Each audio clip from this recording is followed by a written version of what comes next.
50대 이후에 근육이 많이 빠졌다면 이것을 드시면 됩니다. 요새 들어 몸이 예전 같지 않다고 느끼시는 분들 계신가요? 만약 그런 분들이 계신다면 몸에 단백질이 부족한 것을 의심해 볼 수도 있습니다. 나이가 들면서 왜 단백질 섭취가 중요한지, 그리고 그에 따른 여러 가지 사실들을 알아보려고 하는데요. 나이 들수록 단백질이 더 중요하다는 말을 들어보신 분들도 많이 있을 거예요. 우리 몸의 필수 영양소라는 단백질, 이 단백질 섭취가 중요한 이유 5가지를 알려드릴게요. 첫 번째는 근감소증 예방입니다. 나이가 들면 근육량이 자연스럽게 줄어들게 되는데요. 이를 근감소증이라고 합니다. 근감소증은 근육이 빠르게 줄어드는 질환으로 단백질은 근육을 구성하는 주요 성분인데요. 단백질을 충분히 섭취하지 않으면 근육량이 급격히 줄어들게 되고, 이렇게 되면 근력도 같이 약화되며 근감소증을 유발할 수 있습니다. 단백질이 부족하게 되면 그 진행이 훨씬 더 빨라질 수 있는데요. 근육이 줄어들게 되면 일상생활을 하기 어려워지고, 이렇게 되면 근육이 더 감소하게 되는 악순환이 생길 수 있습니다. 단백질 섭취와 운동을 병행하는 게 가장 좋겠죠? 단백질이 중요한 이유 2번째는 면역력 증가입니다. 단백질과 면역력이 연관이 있다고 하시며 의아해 하시는 분들이 있으시죠? 단백질은 우리 몸속의 세포 그리고 장기뿐만 아니라 수많은 호르몬을 구성하는 중요 요소입니다. 또 단백질은 면역 시스템에서 중요한 역할을 하는 항체와 효소를 생성하는데 백혈구라고 많이 들어보셨죠? 이 백혈구는 감염을 인식하고 싸우는 주요 면역 세포인데요. 이 백혈구가 주로 단백질을 사용하여 병원균을 인식하고 항체를 만들어 병원균을 물리치는데 중요한 역할을 합니다. 또한 우리 몸의 중요한 면역 세포도 감염에 대응할 때 단백질을 사용하여 신호를 보내고 병원균을 파괴하는 작용을 합니다. 나이가 들면서 면역 시스템이 약해지기 쉬운데, 그럴수록 단백질을 충분히 섭취하면 면역력을 높일 수 있습니다. 단백질 섭취가 중요한 이유 3번째는 심혈관계 질환 예방입니다. 단백질은 심혈관 건강에도 영향을 주는데요. 특히 식물성 단백질이 도움을 줍니다. 예를 들자면 콩류와 견과류 등은 나쁜 콜레스테롤인 LDL의 수치를 낮추고 심혈관계 질환의 위험을 줄이는데 도움이 됩니다. 특히 노년층에서 단백질 섭취는 고혈압, 동맥경화증, 심장병 등을 예방하는 데 중요한 역할을 합니다. 4번째는 피부의 탄력 저하를 예방합니다. 피부의 주 성분 중 하나인 콜라겐은 단백질로 이루어져 있는데요. 나이가 들면 콜라겐이 자연스럽게 감소하게 되는데, 이로 인해 피부 탄력이 떨어지고 주름이 생깁니다. 이때 단백질을 충분히 섭취하면 피부 건강에도 좋은 영향을 주는데요. 단백질 공급은 피부 재생을 촉진시켜 피부 건강을 유지하는 데 도움을 줍니다. 5번째는 골다공증 예방입니다. 나이 드신 여성분들은 특히 더 주목해주세요. 질병관리청의 보도자료에 따르면 대한민국 50세 이상의 골다공증 유병률은 22.5%로 약 5명 중 1명은 골다공증이 있는데요. 골다공증은 조용한 뼈 도둑이라고 불릴 정도로 초기 증상이 뚜렷하게 보이지 않지만, 골다공증이 한 번 생기면 이로 인한 고관절, 척추, 손목 등의 골절이 생기기 쉽고, 이로 인해 합병증 위험 또한 증가하는데요. 이 골다공증을 예방하는 데 중요한 요소가 바로 단백질입니다. 단백질은 뼈를 구성하는 중요한 요소 중 하나인데요. 뼈의 건강을 유지하는 데 필요한 칼슘과 함께 단백질은 뼈의 구조를 안정화시키고 골밀도를 높여서 골다공증을 예방하는 데 중요한 역할을 합니다. 한마디로 노년층에서 우리가 흔히 알고 있는 칼슘과 비타민 D와 함께 단백질 섭취를 증가시키면 뼈가 약해지는 것을 방지할 수 있습니다. 이렇게 중요한 우리 몸속의 단백질이 혹시 부족하게 된다면 무슨 일이 일어날까요? 단백질이 부족하면 여러 가지 신체 기능에 문제가 생기는데요. 첫 번째는 인지기능 저하와 치매입니다. 단백질 부족이 치매를 유발한다니 놀라셨나요? 연구에 따르면 단백질이 뇌 건강을 유지하는 데 아주 중요한 역할을 합니다. 특히 기억력에 많은 영향을 주는데요. 단백질은 뇌에서 신경 전달 물질을 만들고 뇌세포의 구조를 유지하는 데 도움을 줍니다. 특히 학습과 기억력에 영향을 주는 시냅스에서 발생하는 신경 전달 물질의 방출과 수용체 활성화는 대부분 단백질에 의해 조절되는데, 예를 들어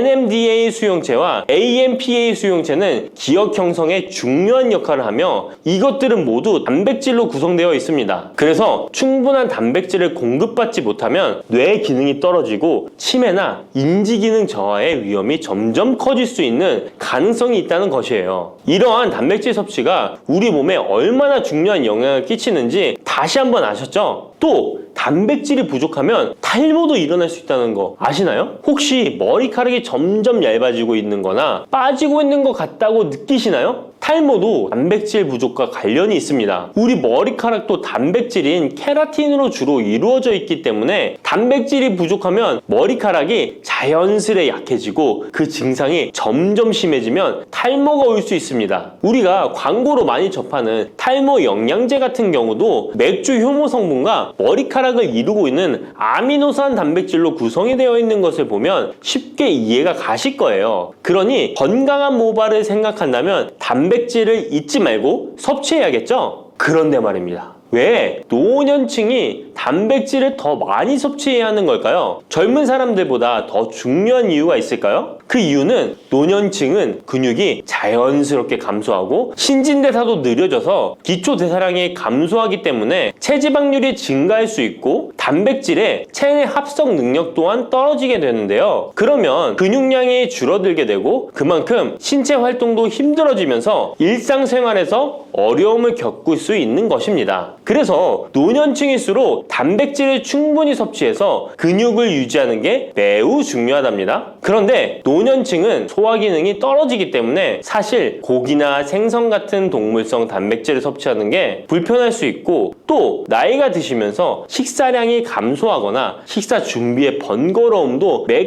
끼 단백질을 챙겨 먹는데 어려움을 주는 게 사실입니다. 그래서 혼자 지내시는 분들은 더욱더 단백질 섭취가 어렵기도 합니다. 또한 어떤 분들은 체중 증가를 걱정해서 단백질이 고칼로리라고 생각해서 드시기를 꺼려 하기도 하고요. 그렇다고 해서 섭취하기 어렵다고 단백질의 섭취를 멀리해서는 절대 안 됩니다. 우리 몸에 이렇게 필수적인 단백질을 충분히 섭취하기 좋은 음식에는 무엇이 있을까요? 단백질을 섭취하기 좋은 추천 음식 4가지 바로 소개해 드릴게요. 첫 번째 식품은 계란입니다. 사실 단백질 하면 가장 먼저 떠오르는 식품이 계란인데요. 계란 2알만 드셔도 하루에 필요한 단백질의 20%를 섭취할 수 있다는 거 아셨나요? 특히 계란의 단백질은 완전 단백질로 분류되는데요. 이는 우리 몸이 제대로 기능하는 데 필요한 필수 아미노산을 포함한다는 것을 뜻해요. 계란은 단백질뿐만 아니라 비타민 A, D, E도 함유하고 있어 건강에 매우 좋은데요. 계란은 자연적으로 비타민 D를 함유하고 있는 드문 식품 중 하나입니다. 또한 계란 노른자에는 칼슘, 구리, 요오드, 철분, 망간, 인, 셀레늄, 아연도 풍부하게 함유하고 있어서 계란을 먹으면 많은 영양소를 쉽게 섭취할 수 있는 거죠. 두 번째 식품은 생선입니다. 등푸른 생선 좋다는 이야기는 누구나 한 번쯤 들어보셨을 텐데요. 사실 등푸른 생선뿐만 아니라 다른 생선도 저지방, 고단백 식품으로 다른 고단백 식품인 육류에 비해 지방 함량이 낮고 필요 영양소는 그대로 제공해줍니다. 생선에는 단백질과 함께 오메가3 지방산도 풍부하게 함유되어 있어 심혈관 건강에 좋죠. 특히 연어, 고등어, 참치 같은 생선은 단백질뿐만 아니라 항염증 효과도 있습니다. 그리고 대구 같은 백색 생선은 지방 함량이 매우 적고 단백질은 상대적으로 많아서 체중 걱정이신 분들이나 다이어트를 하는 사람들에게 더욱 좋은 생선입니다. 등푸른 생선도 지방 함량은 높지만 이 지방이 건강에 유익한 오메가3 지방산이기 때문에 건강에 도움이 되는데요. 생선의 단백질은 다른 육류나 콩류보다 소화가 편하고 생선의 살은 비교적 부드러운 섬유질을 가지고 있어서 소화가 빠르고 몸에서 쉽게 흡수됩니다. 세 번째는 유단백 식품인 우유나 요거트 같은 유제품입니다. 특히 노년층에서는 유제품을 섭취하면 칼슘도 함께 챙길 수 있어서 골다공증 예방에도 도움이 되는데요. 유제품에 포함된 단백질은 고품질 단백질입니다. 고품질 단백질은 신체가 효율적으로 사용하고 필요한 아미노산을 모두 공급하는 단백질을 말하는데요. 유제품에 포함된 주요 단백질은 카제인과 웨이로 2가지 모두 필수 아미노산을 풍부하게 포함하고 있습니다. 웨이 단백질은 소화가 쉽기 때문에 운동 직후 우유를 섭취하시면 근육에 아미노산을 빠르게 공급할 수 있고 카제인은 천천히 흡수되어 장시간 동안 일정한 수준의 아미노산을 제공해 근육 손실을 방지하는 데 도움을 줍니다. 하지만 우유를 먹으면 속이 불편하신 분들도 계시죠? 많은 사람들이 유제품을 섭취할 때 소화 불편을 겪을 수 있는데 특히 락토스 불내증, 즉 유당 불내증이 있는 경우입니다. 그러나 요즘에는 이런 분들을 위한 락토스를 제거한 락토프리 우유나 치즈, 요구르트 등은 락토스가 거의 없거나 적은 제품들이 많이 나와 있는데요. 락토스 불내증이 있는 사람도 이런 유제품은 문제없이 섭취할 수 있습니다. 소화가 어려우신 분들은 참고하셔야겠죠? 네 번째는 콩류입니다. 콩류 또한 식물성 단백질로 유명하죠. 콩류는 식물성 단백질을 제공하는 대표적인 식품인데요. 두부나 두유 같은 식품으로도 쉽게 섭취할 수 있고요. 콩류와 같은 식물성 단백질은 고기나 유제품과 같은 동물성 단백질에 비해 지방 함량이 낮고 콜레스테롤이 없는 특징을 가지고 있습니다. 특히 콩, 렌틸콩, 병아리콩, 검정콩 등 다양한 종류의 콩류는 필수 아미노산을 풍부하게 포함하고 있어 신체가 필요로 하는 단백질을 고루 제공하는데요. 특히 고기나 생선 같은 동물성 단백질이 소화가 어려우신 분들에게는 두부나 비지찌개 같은 소화가 잘 되면서도 단백질도 섭취할 수 있는 콩류가 좋은 단백질 식품입니다. 이렇게 몸에 필수적인 단백질, 음식만으로 충분히 섭취되면 좋겠지만 그게 어려운 경우도 있을 텐데요. 이때 단백질 보충제도 좋은 선택이 될 수 있습니다. 운동 후에 빠르게 단백질을 보충하고 싶을 때나 식사를 통해 충분한 단백질을 섭취하기 어려운 경우 보충제가 유용한데요. 마트에서 쉽게 찾을 수 있는 단백질 파우더나 고단백 프로틴바를 이용하면 간편하게 단백질을 보충할 수 있습니다. 하지만 이렇게 간편하게 섭취할 수 있는 제품들 몸에 좋다고 많이 섭취하면 좋을까요? 과량 섭취할 때도 큰 문제가 될 수 있습니다. 한 번에 과도한 단백질은 신장에 부담을 줄 수 있고 또 체내에서 불필요하게 지방으로 축적될 수 있습니다. 단백질의 하루 권장 섭취량은 성인 기준 몸무게 1kg당 약 1g인데요. 하루 권장 섭취량을 꼭 지키는 게 중요하죠. 한마디로 보충제는 식사로 부족한 부분을 보충하는 역할만 하도록 하고 식사로 골고루 단백질을 섭취하는 게 가장 이상적입니다. 마지막으로 단백질 섭취 시 간단한 팁을 알려드리겠습니다. 매 끼니마다 조금씩 단백질을 나눠서 섭취하는 게 단백질 흡수에는 효과적인 거 아셨나요? 단백질은 탄수화물과 지방과 다르게 잉여 단백질이 몸에 저장되지 않는데요. 그 때문에 한 번에 과량으로 섭취하면 소화가 어려워지거나 신장에 부담만 줄 수 있고 단백질은 필요 이상의 단백질은 배출되기 때문에 번거롭더라도 매일 조금씩 몇 끼마다 꾸준히 섭취하는 게 중요합니다. 고기 좋아하시는 분, 채소를 더 선호하시는 분, 이제는 다 같은 단백질이라고 생각하지 마시고 동물성 단백질과 식물성 단백질을 골고루 섭취해야 하는데 동물성 단백질은 식물성 단백질에는 부족한 아미노산이 풍부하고 식물성 단백질은 동물성 단백질에 비해 지방이 적고 섬유질도 같이 섭취할 수 있습니다. 우리가 평상시에 먹는 한식은 사실 단백질 섭취에 아주 좋은데요. 식탁에 단백질이 풍부한 계란, 생선, 두부, 콩들을 반찬으로 두어 개만 먹어도 쉽게 몇 끼마다 몸에 필요한 단백질을 섭취할 수 있습니다. 이제부터 잊지 마시고 단백질이 풍부한 반찬 꼭 드셔주세요.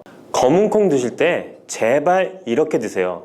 그래야 내장 지방 싹 녹아내리고 치매를 예방할 수 있어요. 검은 콩이 건강에 좋다는 사실 모두 알고 있을 텐데요. 특히 내장 지방을 없애 뱃살을 뺐는데 좋다고 알고 계실 거예요. 또한 검은 콩은 혈관에 쌓이는 콜레스테롤 수치도 낮춰주는 효과가 있다고 하는데요. 그래서 볶아도 먹고 밥에 넣어서도 많이 드시지 않나요? 근데 정작 우리의 뱃살은 빠지지 않고 콜레스테롤 수치도 낮아지지 않는데요. 그건 먹는 방법에 문제가 있기 때문이에요. 물론 검은 콩은 몸에 좋은 역할을 하는 효능이 많이 있지만 어떻게 먹느냐에 따라 오히려 몸에 독이 될 수도 있고 반대로 효능을 극대화시킬 수 있는데요.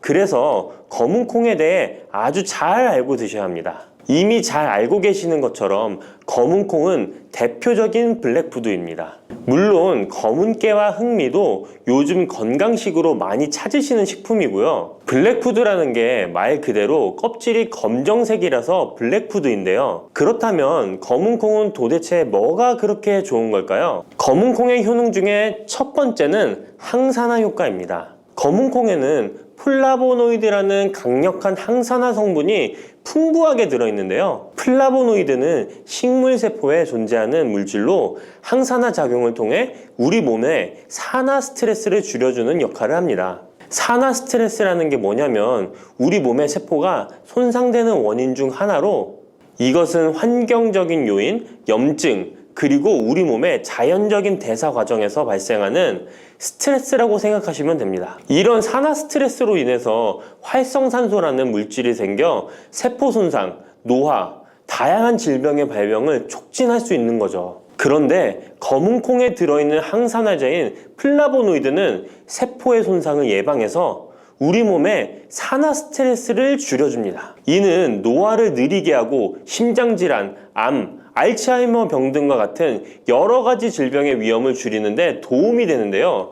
그렇기 때문에 검은콩은 플라보노이드 함량으로 인해 우수한 항산화 식품으로 간주됩니다. 검은콩의 효능 두 번째는 혈당 조절에 좋습니다. 혈당이란 간단히 말하면 우리 몸에서 음식을 소화하면서 만들어지는 당을 말하는 건데요. 이 당이 우리 몸의 에너지를 만드는데 꼭 필요하죠. 그런데 당이 너무 많아지면 몸에 나쁜 영향을 줄 수 있어요. 그래서 우리 몸은 당을 잘 조절해야 합니다. 그렇다면 검은콩이 어떻게 혈당을 조절하는 걸까요? 바로 검은콩 안에는 단백질과 식이섬유가 많이 들어있는데, 단백질은 우리 몸을 튼튼하게 만드는 데 도움을 주고, 식이섬유는 포만감을 느껴지게 해서 먹는 양을 줄일 수 있게 도와줍니다. 여기서 식이섬유의 역할이 중요한데요. 식이섬유는 당이 너무 빨리 몸에 흡수되는 것을 막아줍니다.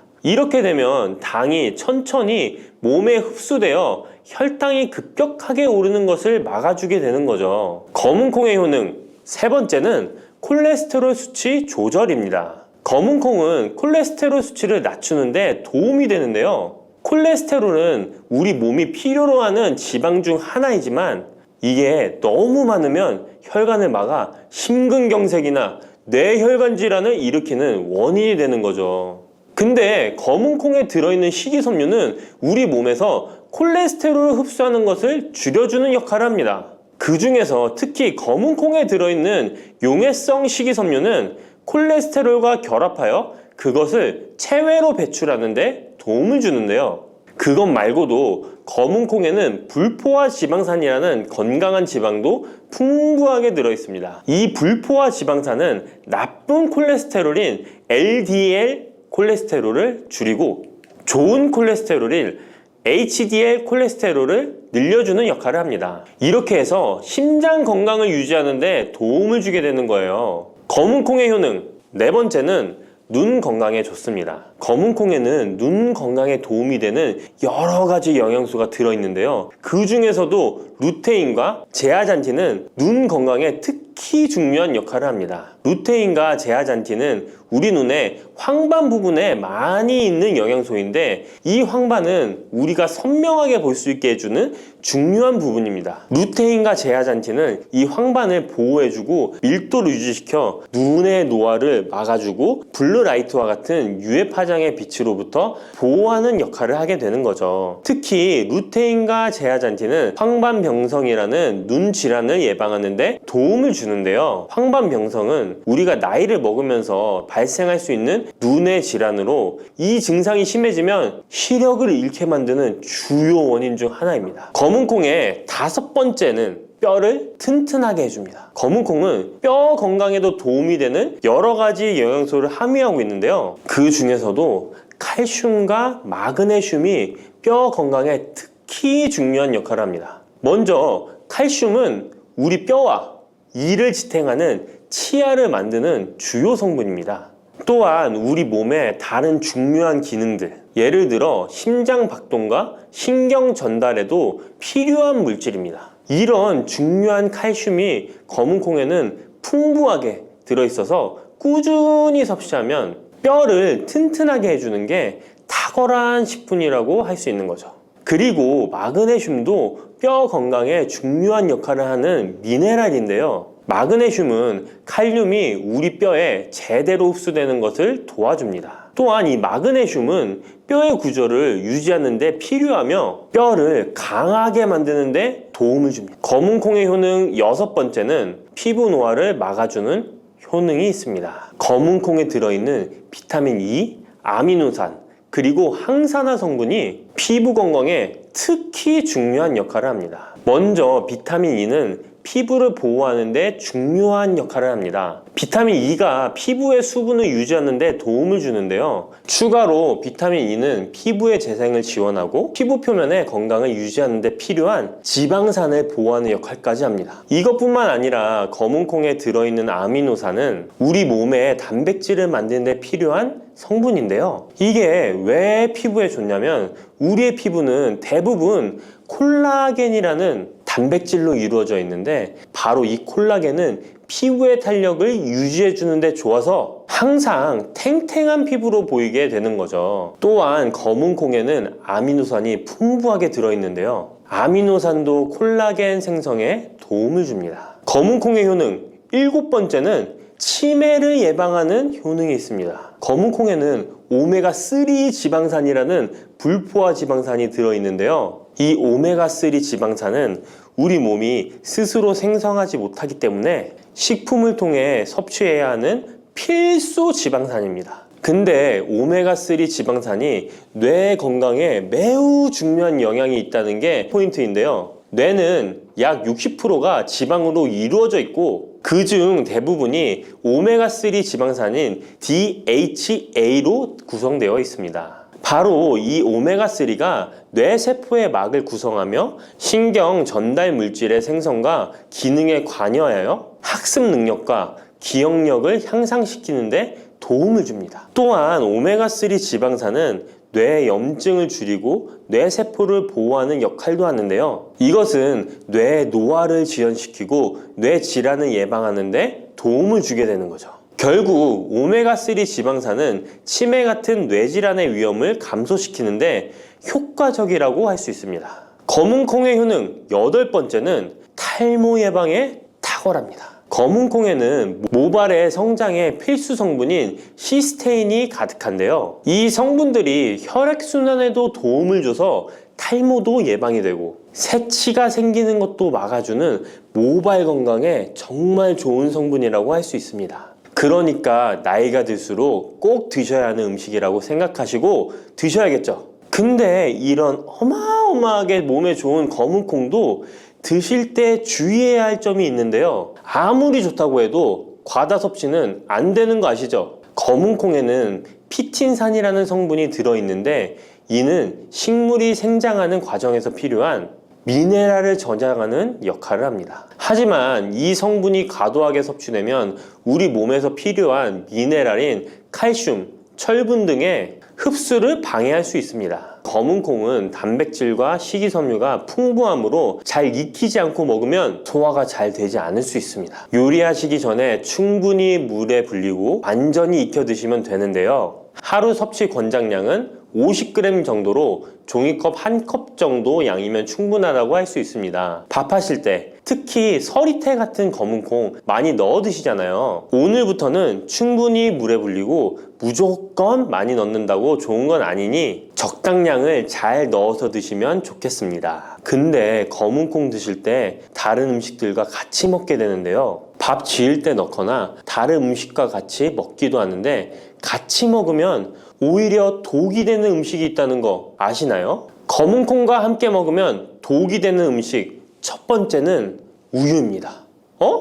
유명한 검은 콩두유, 우유도 있는데 무슨 소리를 하시는지 하는 분들도 계실 거예요. 어떤 분들은 우유에 콩을 넣어서 이런 식으로 갈아서 드시는 분들이 있는데요. 이게 오히려 몸에 안 좋은 영향을 미칠 수도 있는 거죠. 왜냐면 검은 콩과 우유를 동시에 섭취하면 피틴산과 칼륨 사이에 상호작용이 발생할 수 있는데요. 검은콩에는 피틴산이라는 성분이 들어있는데 피틴산은 식물이 생장하는 과정에서 필요한 미네랄을 저장하는 역할을 합니다. 이 성분은 우리 몸에서 필요한 미네랄인 칼슘, 철분 등의 흡수를 방해할 수 있습니다. 반대로 우유는 칼슘의 중요한 공급원이고 우리 몸에서는 칼슘이 뼈와 이를 구성하여 신경, 근육 기능, 혈액 응고 등에 꼭 필요한 성분이죠. 근데 피틴산이 풍부한 검은콩과 칼슘이 풍부한 우유를 같이 먹으면 피틴산이 칼슘의 흡수를 방해하여 우유의 영양소가 제대로 흡수되지 않을 수 있습니다. 같이 드시면 절대 안 되거나 나쁜 큰 영향을 미친다는 것이 아니라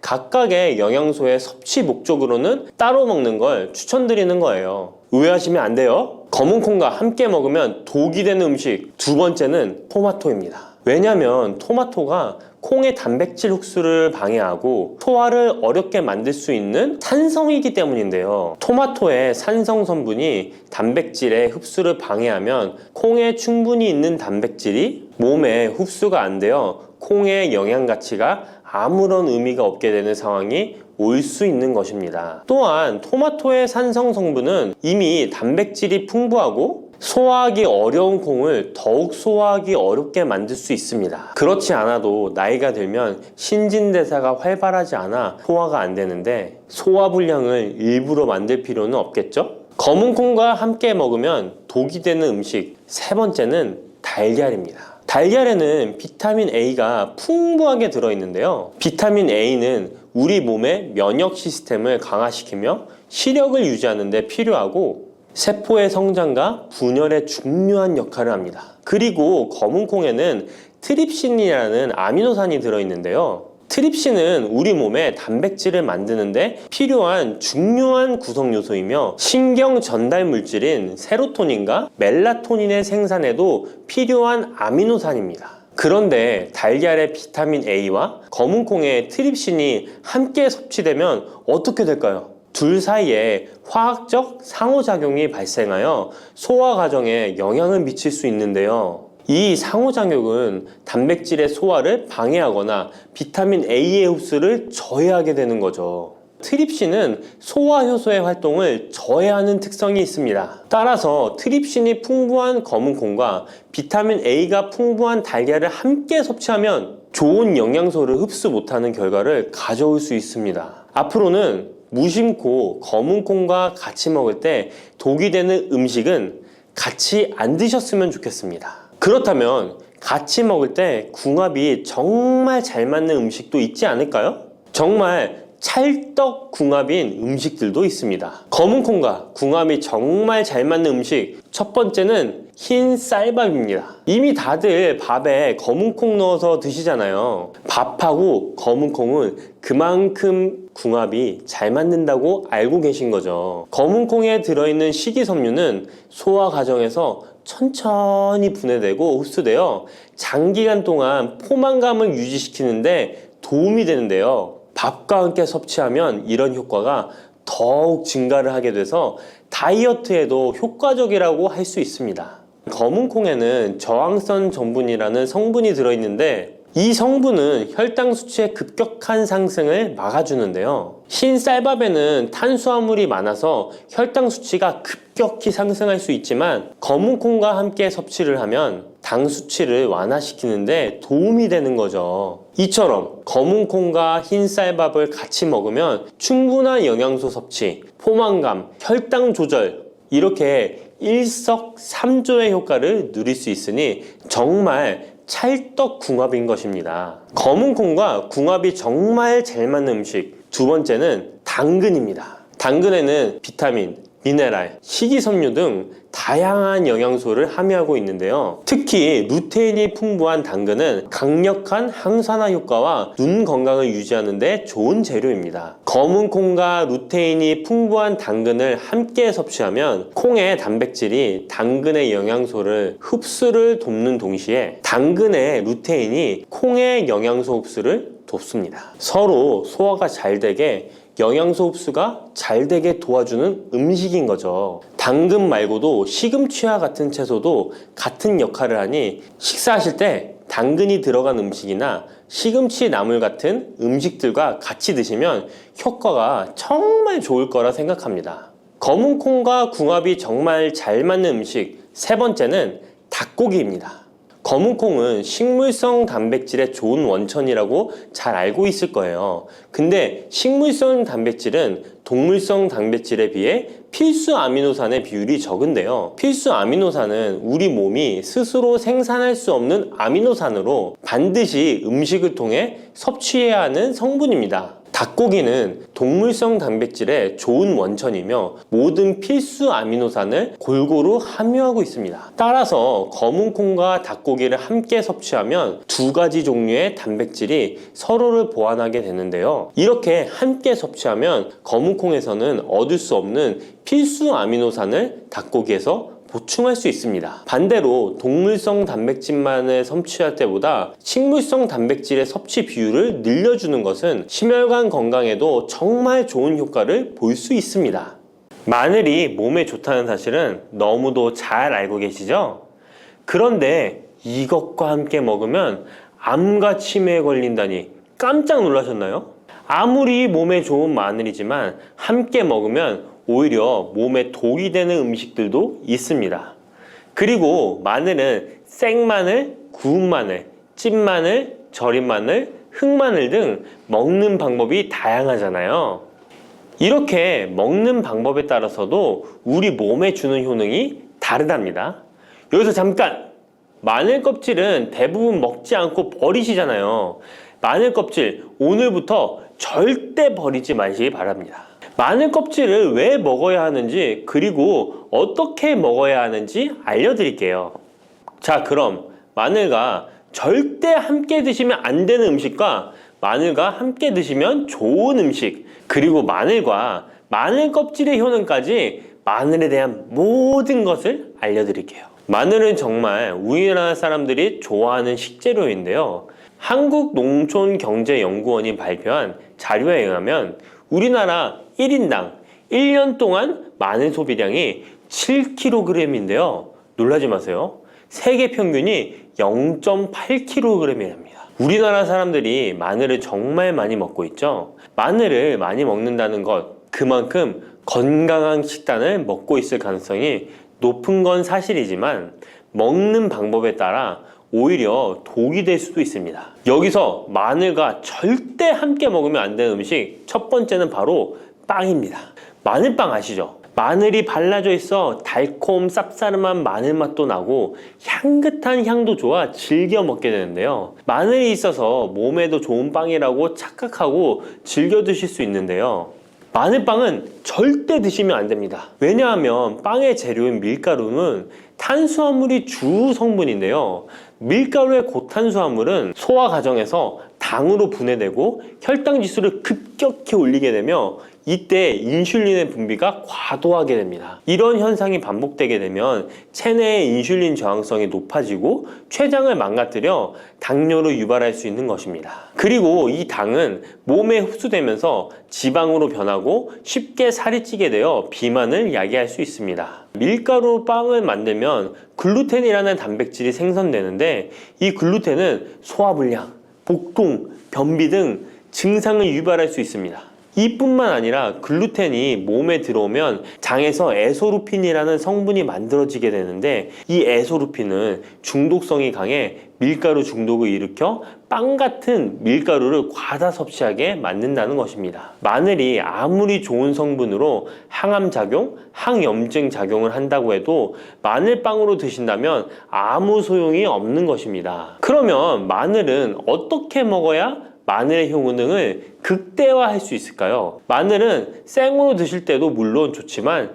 익혀서 드실 때 더욱 좋습니다. 몸에 보약이 되는 마늘 먹는 법, 첫 번째는 마늘밥입니다. 국립농업과학원에 따르면 마늘의 S-알리시스테인 함량을 조리법에 따라 조사한 결과 생마늘일 때 S-알리시스테인 함량이 2.77mg 정도 되었고 삶기 시작한 후 30분이 지나면 4.92mg이 되었으며 1시간이 지났을 때 9.16mg으로 생마늘에 비해 무려 4배 이상이 많아진다고 했습니다. 뿐만 아니라 121도의 온도에서 1시간 동안 마늘을 쪘을 때 S-알리시스테인 함량이 50.24mg으로 생마늘보다 18배 정도 높았다고 연구 결과를 발표했습니다. 따라서 마늘을 드실 때는 1시간 이상 끓여서 드시는 것이 좋은데요. 이런 방법이 번거로워 추천드리는 방법이 바로 마늘밥입니다. 밥을 할 때 마늘을 넣는데요. 1인분에 마늘 3, 4알 정도씩 넣어서 밥을 하시면 됩니다. 현미가 있다면 현미를 넣은 마늘밥을 하시면 더욱 좋은데요. 현미 속에는 티아민이라는 성분이 있는데 마늘의 S-알리시스테인과 현미의 알리티아민 두 가지 성분을 모두 섭취하여 항암 효과뿐만 아니라 피로회복, 근육통 완화에도 좋은 밥이 되는 것입니다. 그럼 마늘밥을 하기 위해 마늘을 까고 나면 껍질은 어떻게 하셨나요? 버리셨나요? 오늘부터는 절대 버리지 말기 바랍니다. 마늘에 효능하면 첫 번째로 생각나는 것이 아마도 항암 효과일 거예요. 그런데 마늘 껍질을 통해 엄청난 항암 효과를 누릴 수 있는데요. 우리나라 연구진에서 연구한 결과 마늘 껍질을 70% 에탄올 용매로 반복 추출해서 만든 마늘 껍질 추출물이 암 예방 효과에 탁월한 효능이 있다고 발표되었습니다. 특히 유방암, 위암, 간암, 대장암, 폐암, 세포뿐 아니라 다양한 암세포에 대한 억제 효과가 있다고 했는데요. 그 중에서도 유방암 세포의 증식을 억제하는 데 효과가 가장 높았다고 합니다. 마늘 껍질의 두 번째 효능은 바로 심혈관을 튼튼하게 한다는 것입니다. 마늘 껍질은 마늘 알맹이보다 식이섬유가 4배, 폴리페놀이 7배나 많게 함유되어 있는데요. 식이섬유는 혈관 내에 나쁜 콜레스테롤을 흡착해 몸 밖으로 배출하는 데 도움을 주고 항산화 성분인 폴리페놀은 콜레스테롤이 산화되는 것을 막아 나쁜 콜레스테롤이 만들어지는 것을 방지하는 데 효능이 있는 아주 중요한 성분입니다. 마늘 껍질에 함유된 알리신 성분은 혈중 지지를 낮춰 콜레스테롤과 중성지방을 낮추는 데 효과적인 성분입니다. 이를 통해 동맥경화를 방지하는 데 도움을 주어 심혈관 질환을 예방하는 데 좋은 성분인 것입니다. 또 마늘 껍질을 말려 분말로 만들어 음식에 넣어 드시면 비만을 막아주는 효과를 볼 수 있는데요. 식이섬유가 풍부해 지방의 흡수를 막고 나쁜 지방을 배출하는 데에도 탁월한 효능이 있습니다. 뿐만 아니라 체내 지방의 대사를 촉진하여 지방 분해가 빠르게 일어나 체지방을 제거하는 데 아주 효과적입니다. 그리고 마늘 껍질 분말로 드시는 방법 말고 차로도 드시는 방법이 있는데요. 마늘차 우리는 법을 알려드릴게요. 마늘 껍질을 깨끗하게 씻어 말린 다음에 기름을 두르지 않은 팬에 마늘 껍질을 넣고 볶아주어 수분을 없애줍니다. 이렇게 하는 이유는 수분을 없애는 것도 있지만 마늘 껍질을 열을 가하게 되면 항산화 성분인 폴리페놀과 플라보노이드 성분이 증가하기 때문입니다. 이렇게 수분을 없앤 마늘 껍질을 냉동실에다 보관하셨다가 드실 때 끓는 물에 소주 반 컵을 넣고 물 1리터, 마늘 껍질 15g 정도 넣고 끓여주시면 됩니다. 이렇게 끓인 마늘 껍질차를 따뜻하게 드셔도 되고 냉장고에 넣어 시원하게 드셔도 괜찮습니다. 마늘이 몸에 좋다고 해서 꿀에 마늘을 재워 드시는 분 계시잖아요. 물론 꿀마늘이 몸에 좋은 분들도 계시지만 꿀과 마늘은 절대 함께 드시면 안 되는 음식입니다. 식품 비방이라는 문헌에 보면 꿀과 마늘은 함께 먹으면 안 된다라고 적혀 있는데요. 그 이유는 꿀과 마늘은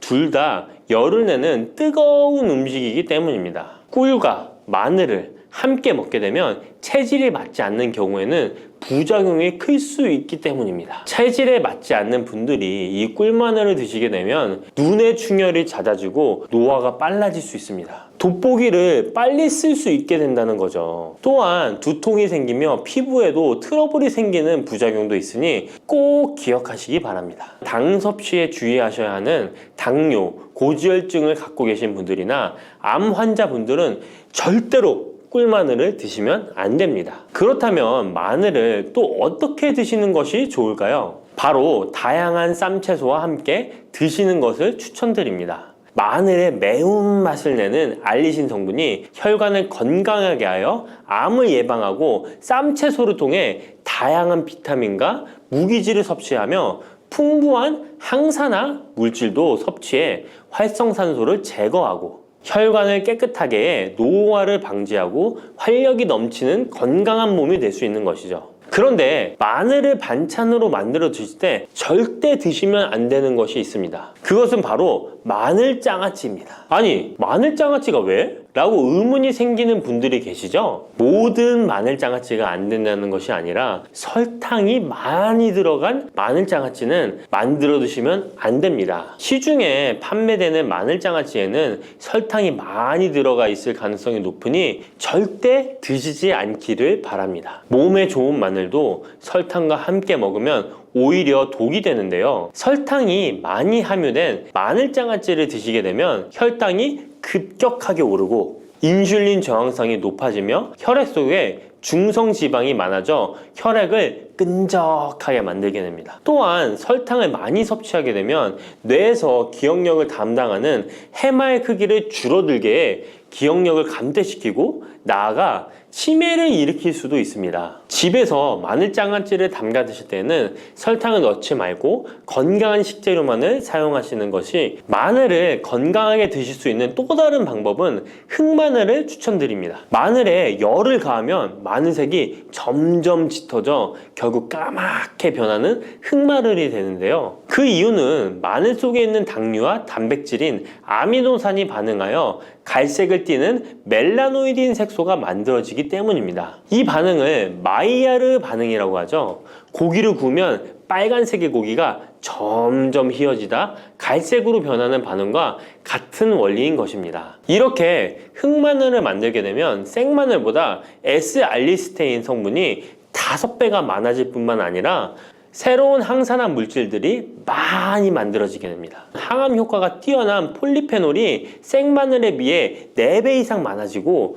위액 분비를 촉진해 소화를 잘 되게 하는 효능도 있으니 잊지 마시고 흑마늘을 만들어 주시기 바랍니다. 마늘은 또 요리할 때 많이 사용하는 재료인데요. 마늘을 얇게 썰어 기름에 튀긴 마늘튀김을 절대 드시면 안 됩니다. 기름에 마늘을 튀기면 마늘 향도 좋고 마늘의 매운맛은 없어지고 단맛은 좋아져 남녀노소 좋아하는 식재료가 되는데요. 뜨거운 기름에 튀긴 마늘은 우리 몸에 좋은 항산화, 항암 물질들을 파괴하고 몸에 안 좋은 탄수화물만 남은 음식이 됩니다. 마늘을 튀길 때 사용하는 기름은 오메가6 지방산이 많은 식용유를 사용하게 되는데요. 이런 기름을 많이 먹게 되면 몸 안에 지방산 불균형이 일어나 염증 수치가 높아질 수 있습니다. 튀긴 마늘을 섭취하게 되면 당 독소 또한 높아져 결국 우리 몸에 인슐린 저항성이 높아지는 악영향을 주는 것이죠. 만약 기름에 튀긴 마늘을 드시고 싶다면 한 가지 방법이 있는데요. 그것은 올리브유를 사용하시고 불을 오래 가열하지 말고 살짝만 가열하여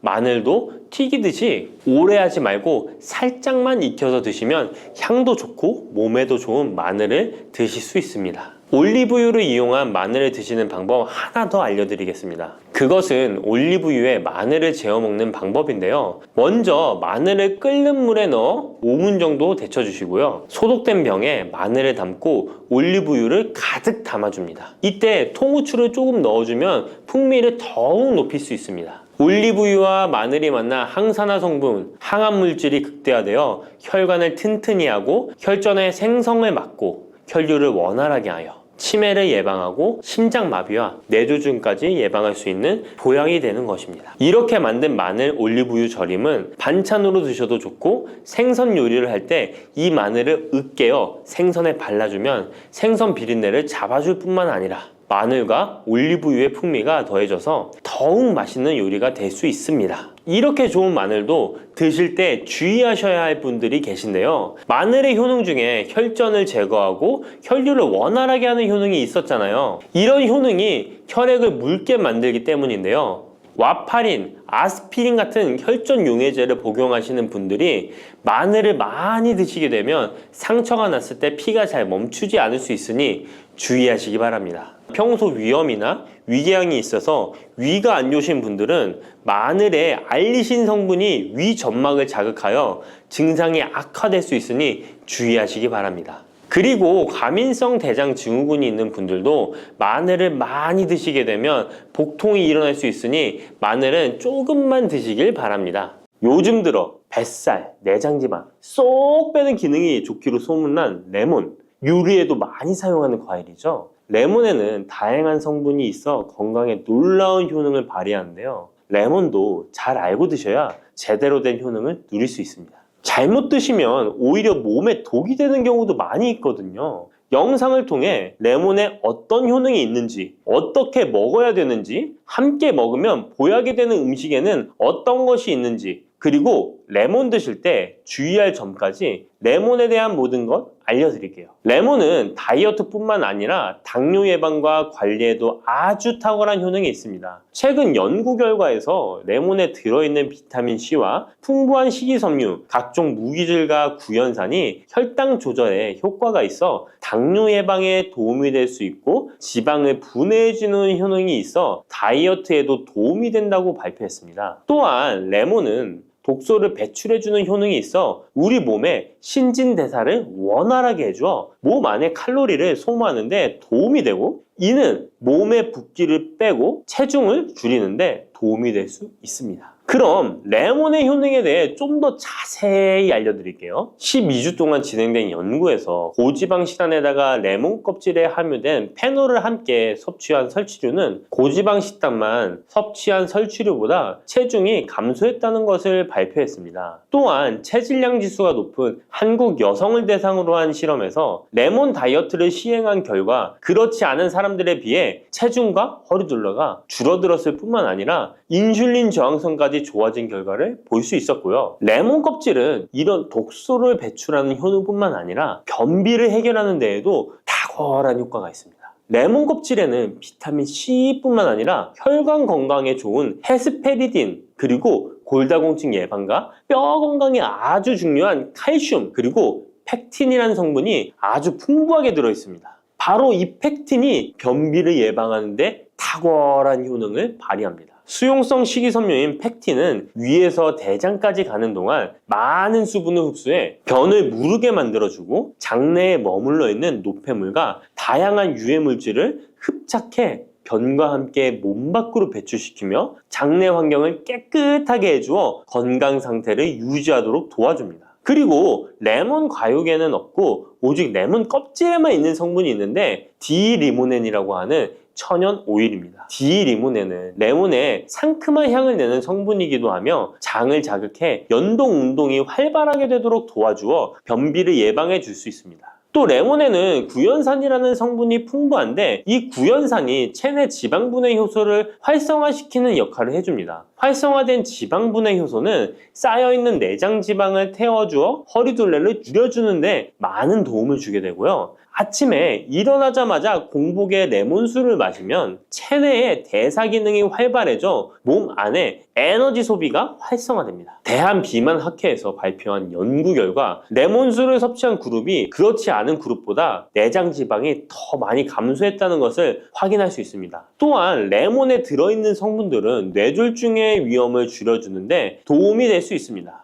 한 연구에 따르면 감귤류에 함유되어 있는 플라보노이드는 여성의 허혈성 뇌졸중 위험을 낮추는데 도움이 될 수 있다고 발표했습니다. 허혈성 뇌졸중은 가장 흔한 유형의 뇌졸중인데 혈전 때문에 뇌로 가는 혈액의 흐름이 방해되면서 발생할 수 있습니다. 플라보노이드가 함유된 음식을 장기간 섭취하면 이런 심혈관 질환뿐만 아니라 각종 암을 예방하는 데 도움이 될 수 있다고 하는데요. 레몬에는 이런 플라보노이드와 함께 강력한 항산화 작용을 하는 비타민 C가 풍부합니다. 이 항산화 작용으로 세포 손상을 방지하고 암세포를 억제하는 항암 효과를 가지는 것이고요. 또한 레몬은 피부 미용에도 좋은데요. 피부색을 건강하게 해주는데 탁월한 효능이 있습니다. 비타민 C는 콜라겐을 형성하는 데 중요한 역할을 해주고 피부를 환하게 해주며 잡티를 제거해 주는데 효과가 있기 때문이죠. 그리고 레몬의 놀라운 효능 중 하나는 당뇨를 예방, 개선하는데 탁월하다는 겁니다. 레몬에는 헤스페리딘이라는 폴라보노이드 성분이 들어있습니다.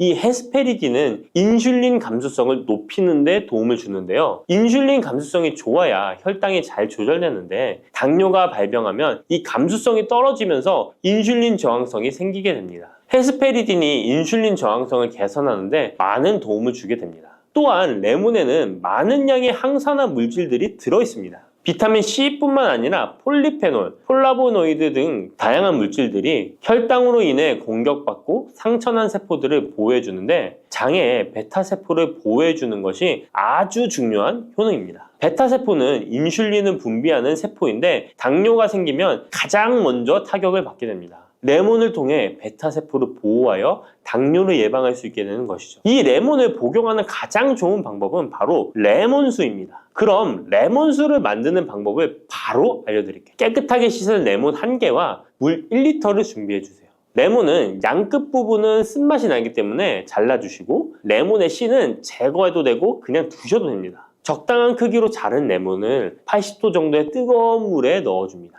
충분히 우려내 주시면 레몬물 완성입니다. 물의 온도별로 레몬물의 항산화 능력이 어느 정도 차이가 나는지 실험을 한 결과 80도 이상의 뜨거운 물에서 가장 높은 항산화 효과가 나타났다는 발표를 한 적이 있습니다. 레몬의 제대로 된 효능을 얻기 위해서는 레몬물을 만들 때 꼭 뜨거운 물로 레몬을 우려내 주시기 바랍니다. 레몬물은 실온에서 어느 정도 식힌 후 미지근해졌을 때 마시면 됩니다. 레몬의 산미가 강해 드시기 힘드신 분들은 물을 충분히 더 희석하여 드시다가 적응이 되면 물의 양을 줄이시면 됩니다. 이런 레몬수를 만들어 드실 때 주의할 점이 있는데요. 첫 번째는 반드시 충분한 양의 레몬을 넣어야 한다는 것입니다. 레몬수를 만들 때 레몬 자른 것 몇 조각을 넣어 드시는 경우가 있는데 이 정도는 충분하지 않습니다. 물 1리터에 레몬 1개 정도 우려서 드셔야 레몬의 효과를 볼 수 있습니다. 두 번째는 설탕을 넣으면 안 된다는 것입니다. 레몬의 신맛이 강해 먹기 힘든 분들이 종종 설탕을 넣어 드시는데 그렇게 하시면 오히려 우리 몸에 독이 됩니다. 레몬수의 맛을 위해 설탕을 넣다 보면 설탕을 과하게 드실 수 있기 때문에 넣지 않는 것이 좋습니다. 그리고 세 번째는 레몬을 세척할 때 깨끗하게 하셔야 되는데요. 깨끗하게 세척한다고 식초, 베이킹소다를 많이 사용하시잖아요. 하버드 대학 연구 결과가 있는데요. 레몬은 물에 2분 정도 담가 두었다가 흐르는 물에 잘 씻어주면 농약은 100% 제거된다고 합니다. 그런데 일반적인 상식과는 달리 베이킹소다와 식초를 사용하게 되면 농약이 일부 남아있다는 것을 발표했습니다. 레몬을 세척할 때는 아무것도 넣지 않는 깨끗한 물을 사용하시기 바랍니다. 다음으로 레몬과 함께 먹으면 시너지 효과를 내는 음식을 알려드릴게요. 첫 번째는 바로 계피입니다. 레몬과 계피를 함께 사용하여 약으로 쓰기도 하는데요. 레몬과 계피를 함께 먹으면 면역 체계를 강화해 주는데 도움이 됩니다. 계피는 향긋한 향과 매운맛이 특징인데 소화를 도와줄 뿐만 아니라 혈당 조절에도 탁월한 효능이 있습니다. 또한 레몬에는 염증을 억제하고 수치를 줄여주는 산화 방지제가 풍부한데 레몬과 계피를 지속적으로 섭취하면 강력한 항염 작용이 나타나 관절염에도 많은 도움을 받을 수 있습니다. 또한 레몬과 계피는 다이어트에도 많은 도움을 줄 수 있는데요. 계피는 혈액 속에 인슐린과 탄수화물 수치를 조절해 복부에 지방이 쌓이지 않도록 도와주기 때문입니다. 그리고 레몬은 고구마와 함께 드셔도 좋은데요. 고구마는 베타카로틴, 비타민C, 식이섬유 등이 풍부하게 함유되어 있어 염증을 감소시키고 안구세포를 보호하는 효과가 있는데요. 항산화제인 베타카로틴이 매우 풍부해서 안구 건조증의 위험을 줄이고 눈 건강에 많은 도움을 줄 수 있습니다. 레몬도 비타민C와 다양한 항산화 물질을 함유하고 있어 함께 섭취하면 항산화 효과를 더욱 높일 수가 있겠습니다.